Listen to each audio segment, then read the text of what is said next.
توحید کا اعلان کروانا ہو تو زبان مصطفیٰ سے کرواتا ہے. یہ ہے ہمارے نبی کی. پورے قرآن میں الحمد سے لے کر والناس تک 332 بار لفظ قل آیا ہے.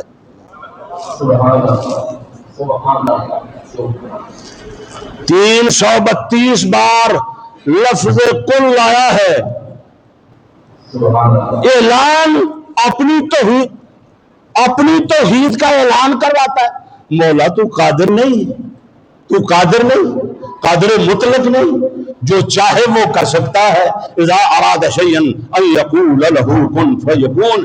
چاہے تو فردن فردن ہر ایک کے دل میں تو ڈال سکتا ہے مولا کہ میں واحد ہوں، میں اکیلا ہوں، میں احد ہوں، میں صمد ہوں، میری اولاد کوئی نہیں، میری والدہ نہیں، میرا باپ نہیں. میں خود بھی بتا سکتا ہوں. یا اللہ تو خود بتا سکتا ہے، تو قادر ہے. فرمایا قادر بھی ہوں، خالق بھی ہوں، مالک بھی ہوں، ساری قوتوں اور طاقتوں کا مالک ہوں. پر میں نے کائنات والوں کو بتانا ہے کہ کائنات کے اندر عزتوں کا مالک اللہ ہے، اور اس عزتوں کے مالک نے جتنی عزت ہے وہ ساری کی ساری اپنے محبوب کو عطا فرما دی ہے.